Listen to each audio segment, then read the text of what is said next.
ایک مومن کے لیے نماز تو سندیسہ ہے وصل محبوب کا، محبوب کی چوکھٹ میں حاضری کا ایک موقع ہے جو نماز کے ذریعے سے نصیب ہوتا ہے۔ تو اگر کوئی شخص نماز کو اپنے لیے بوجھ سمجھتا ہے تو پھر وہ محبوب کی ملاقات کی اہمیت کو ہی نہیں جانتا۔ نماز کے لیے جب اذان پکاری جائے تو بندے کو خوشی، فرحت اور مسرت ہونی چاہیے کہ میں اب رب کے حضور حاضر ہوں گا، نہ یہ کہ وہ گھڑی پہ نظر ڈال کے کہے کہ ابھی تو آئے ہیں اب پھر دوبارہ اذان شروع ہو گئی، تو پھر اس کو شوق نہیں ہے مالک کے حضور حاضر ہونے کا۔ حضور علیہ الصلاۃ والسلام تو جب حضرت بلال حبشی کو نماز کے لیے اذان کا کہتے تو یہ ارشاد کرتے، ارحنا یا بلال، بلال اٹھو اور ہمارے دل کو راحت پہنچا دو۔ ارحنا یا بلال، بلال ہمارے قلب کو، ہمارے دل کو راحت پہنچا دو۔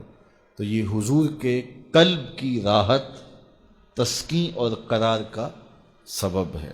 آقا کریم علیہ الصلاۃ والسلام نے معراج کی شب جہاں بہت سارے لوگوں کو عذابوں میں مبتلا دیکھا تو ایک شخص کو دیکھا، رجل مغیب فی نور العرش، کہ وہ عرش کے نور میں غائب تھا، اس کے اطراف میں نور ہی نور تھا اور وہ نور میں ڈوبا ہوا تھا۔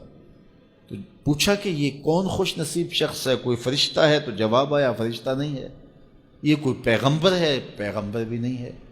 تو یہ کون شخص ہے کہ جو انوار الہیہ کے حصار میں ہے اور ہر طرف نور ہی نور پھیلا ہے؟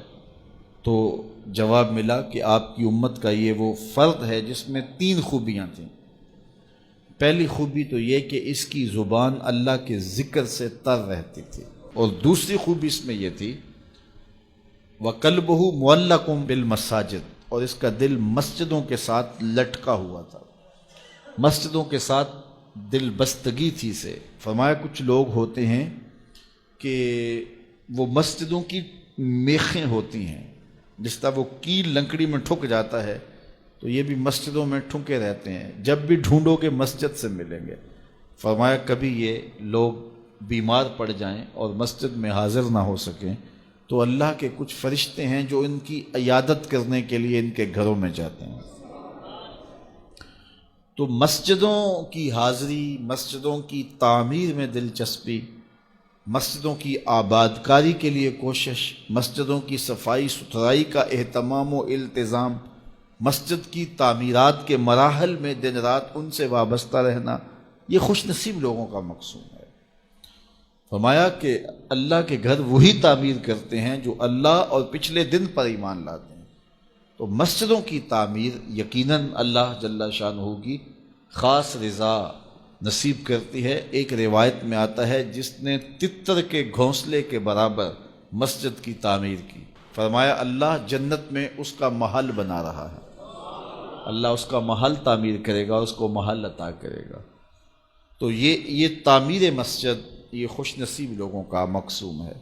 تو مسجدوں کی آبادی اور مسجدوں میں وابستہ رہنا اور دل بستہ ہونا مساجد کے ساتھ، یہ خوش نصیب لوگوں کا مقصوم ہے۔ تو بدبخت لوگوں کو یہ سعادت نصیب نہیں ہوتی۔